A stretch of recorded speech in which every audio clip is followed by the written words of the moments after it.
ስለኛ ስለ ሰው ልጆች ህይወት እንግዳ ከሆኑ ጉዳዮች መካከል ዋነኛው ውሳኔዎቻችን ከየት እንደሚመጡ የምርም አለማወቃችን። ሙሉ ለሙሉ በቁጥጥር ስር እንደሆነን ማመን እንፈልጋለን። በተጠንቀቅ አማራጮችን እንፈልጋለን። እንዲሁም በብልሃትና በትኩረት እንመርጣለን።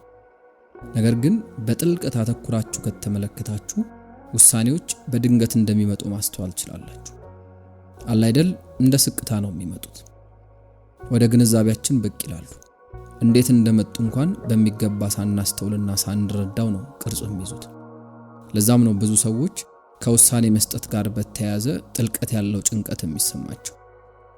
ብዙ ጊዜ ጥሩ የሚባሉ ውሳኔዎች የሚመጡት በጥንቃቄ ከማሰብ፣ መረጃዎችን ከመሰብሰብና እያንዳንዱን ውጤት ከመገምገም እንዲሁም ደግሞ ከመፈተሽ እንደሆነ እየተነገረን ያደግነው። እውነታው ግን የፈለገውን ያክል ብናስብ ውሳኔውን በወሰንበት ቅጽበት ያ ውሳኔ የምርም ልክ ነው ወይስ ደግሞ አይደለም የሚለውን በሚገባ ማወቅና መረዳት አንችልም። ይህንን ነገር በሚገባ የሚያስረዳልን እስኪ አንድ የድሮ ታሪክን እናንሳ። አንድ ገበሬ በእርሻ ስራው ላይ እንዲያግዘው የሆነ የጉልበት ሰራተኛን ይቀጥራል። በመጀመሪያው ቀን ገበሬው አዲሱን ሰራተኛ ግንዶችን በመጋዝ እንዲቆርጥ ያዘዋል። ታዲያ ወደ አመሻሽ ተመልሶ ሲመለከት አዲሱ ሰራተኛ ከዚህ ቀደም አይቶት በማያውቀው መጠን በርካታ ግንዶችን ቆርጦ ተመለከተ። በጣም አስገራሚ ነገር በመሆኑ ገበሬው በጣም ተደነቀ። በቀጣዩ ቀን ደግሞ ገበሬው በግቢው ውስጥ የሚገኝ የተበላሸ አጥርን እንዲጠግንለት ስራውን ሰጠው። በገበሬው ግቢ ውስጥ በርካታ የተሰባበሩ የአጥር ክፍሎች ነበሩ። በዚህም ቀን ገበሬው ወደ ማታ ተመልሶ ሲመጣ አዲሱ ሰራተኛ እያንዳንዱን የተበላሸውን የአጥሩን ክፍል ጠግኖና አጥሩን አዲስ አድርጎ ጠበቀው። ገበሬው ያየውን ነገር ማመን አልቻለም። በእድሉም በጣም ነበር የተደነቀው። በማይታመን መልኩ አስደናቂና ጎበዝ የሆነ ሰራተኛን እንዳገኘ አሰበ።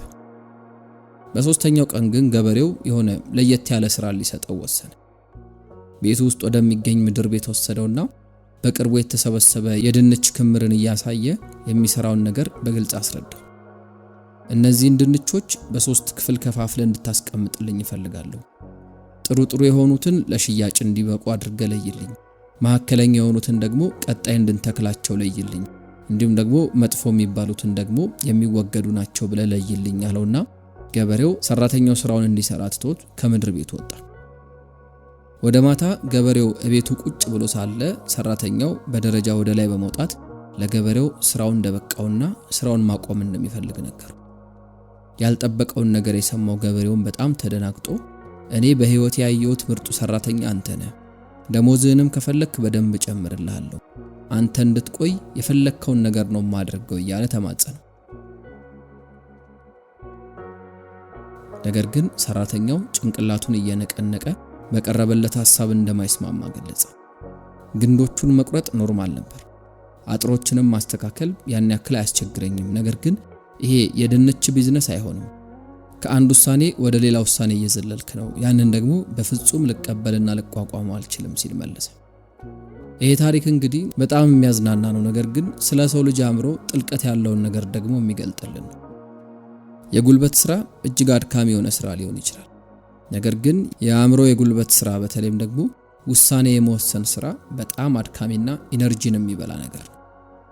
በጣም በተደጋጋሚ እንድንመርጥ ስንገፋ አእምሮአችን አመፀኛ መሆን ይጀምራል። ችግሩ ምን መሰላችሁ? ያንን ነገር በጥልቀትና በቅርበት ከፈተሻችሁት አንዳች ያልረጋ ነገር እንዳለ ትመለከታላችሁ። እሱም ደግሞ ሁሉንም መረጃዎች ወደ አንድ ስፍራ መላክ አለመቻላችሁ። በየትኛውም ሁኔታ ውስጥ ፐርፌክት የሚባል ውሳኔን ለመወሰን የሚረዳ መረጃ በጣም ብዙ። ሁሌም ቢሆን የማይታወቁ ተለዋዋጭ የሆኑ ነገሮች፣ የተደበቁ ምክንያቶችና መገመት የማትችሏቸው ወደፊት የሚመጡ ነገሮች ይኖራሉ። ስለዚህ የምርም ግን ምንድነው ማድረግ ያለብን? ብዙ ጊዜ በማሰብ እንቅስቃሴ ውስጥ ነው የምንጓዘው። እናሰላስላለን፣ እናነጻጽራለን፣ ሰበብና ምክንያቶችን እንመዝናለን ምናምን። ምክንያታዊ እንደሆንን ለራሳችን እንነግረዋለን። ነገር ግን ልክ እርምጃ የምንወስድበትና የምንንቀሳቀስበት ጊዜ ሲመጣ ውሳኔው በራሱ ፍጥነት ይከናወናል። ይሄ ፈጣን የሆነ ትችት ነው። ምናልባትም ከዛ በኋላ ያ ነገር በጣም ጠንቃቃ የሆነ ምክንያታዊነት ውጤት እንደሆነ ልናስመስል እንችላለን። ነገር ግን ብዙ ጊዜ ያ ለራሳችን ብቻ የምንነግረው ታሪክ ነው። እውነታው ምን መሰላችሁ? የመጨረሻ የሚባለው ምርጫ ብቅ የሚለው ወይም ደግሞ የሚመጣው ንቁ ከሆኑ ሐሳቦችም በላይ ጥልቅ ከሆነ ስፍራ ነው። እዚህ ጋር መጠንቀቅ ያለባችሁ ነገር በፍጹም ማሰብ ጥቅም የሌለው ነገር ነው እያልኳችሁ አይደለም። ያ ማጋነን ነው የሚሆነው። አንዳንዴ የሁኔታዎችን አስቸጋሪ መስመሮች ልናገኝ እንችላለን።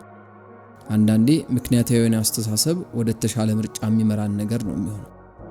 ነገር ግን እዚህ ጋር በጣም ደስ የሚለው ነገር ብዙ ጊዜ ንቁ የሆነው ምክንያታችን ራሱ ሙሉ ለሙሉ ትክክለኛ ባልሆነበት ምዕራፍ የሚሰራበትን መንገድ በጣም አስደናቂ ነው። ከዚህም በተጨማሪም ደግሞ ወደ ተሳሳተ መንገድ የመጓዝ አዝማሚያ ያሳዩ ነገር ግን ያልሄዱ ነገሮችን የመርሳት ነገር ይታይብናል። ስኬትን እናስታውስና ምናልባትም ነገሮች ባልተጠበቀ መንገድ ወደ ተቃራኒ አቅጣጫ ሊሄዱ የሚችሉበትን እድል ዘንግተን ብልህነታችንን ደግሞ እናወድሳለን። ይሄ ደግሞ ነገሮችን የመቆጣጠር የምናብ ዓለም ቅዠትን ይፈጥራል። ውሳኔ በትክክል ሲሰራ በተጠንቀቅ ነው የመረጥኩት እንላለን።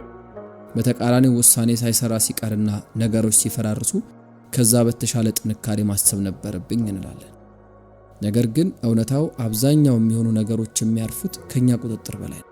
ይሄኔ ነው ደግሞ ድንጋጤና ጭንቀት የሚመጣው። በማያባራ የማሰብ ወጥመድ ውስጥ የሚታሰሩ ሰዎች አሉ።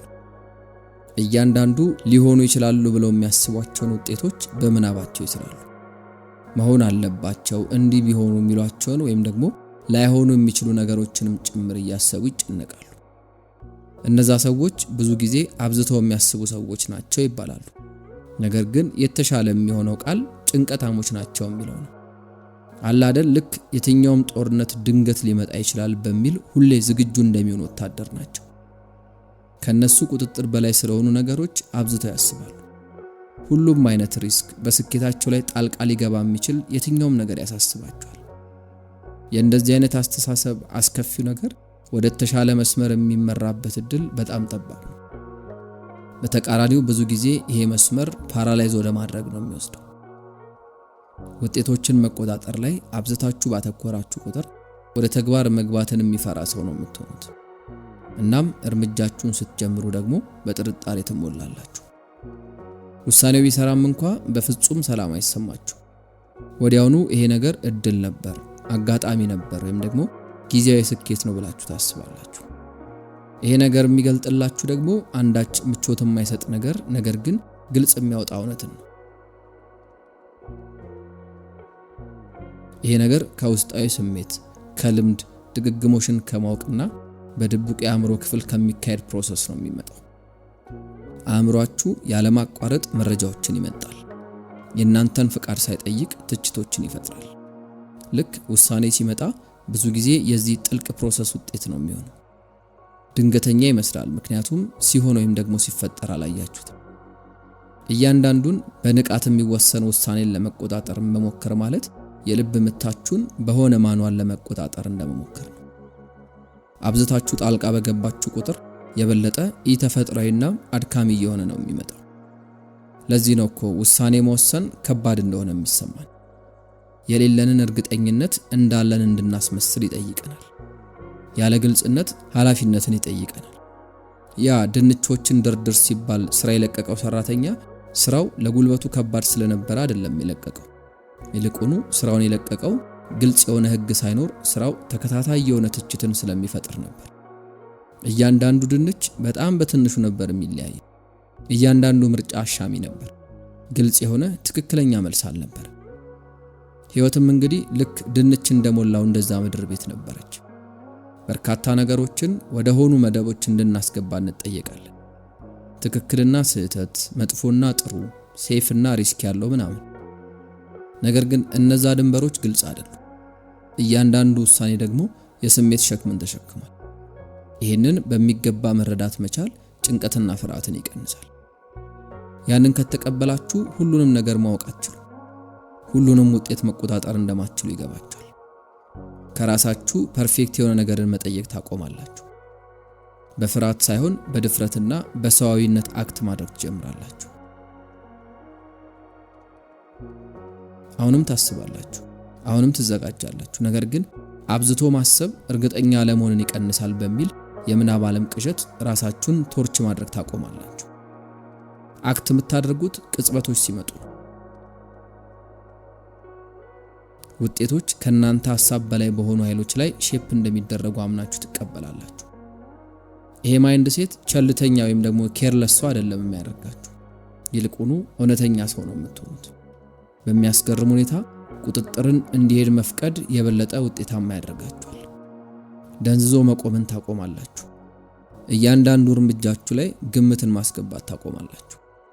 ወደ ግንዛቤያችሁ ውሳኔን ያመጣው ብልህነት ወደፊት እንድትራመዱ እንደሚያግዛችሁ ታምናላችሁ። ያኔ ህይወት ፐርፌክት የሆኑ ምርጫዎችን ስለመምረጥ የምትሆንበት መጠን አነስተኛ ሆኖ የፈለገው ነገር ቀጥሎ ቢመጣ በብልሃት በትኩረትና በማስተዋል ምላሽ ስለመስጠት እየሆነች ትመጣለች። ያ ደግሞ እውነተኛ የህይወት ትምህርት ነው። አንድ ውሳኔ አይደለም ብዙ ትርጉም ያለው፣ ነገር ግን በዛ ነገር ላይ የሚኖራችሁ መጣበቅ ነው ኢነርጂያችሁን፣ ጥንካሬያችሁንና ሰላማችሁን ዝቅ የሚያደርገው ነገር። ስለዚህ ሁሌም ቢሆን ውሳኔ የምትሰጡበትን ጥበብ በሚገባ ማጤንና ዛሬ ባነሳናቸው መንገዶች መቃኘት የግድ ነው ማለት ነው። የዛሬው መልእክት ያቀርብኩላችሁ አለን ዋትስ ነበርኩ። እስከ ፍጻሜው በመቆየት ስላደመጣችሁ እጅግ አድርጌ አመሰግናለሁ።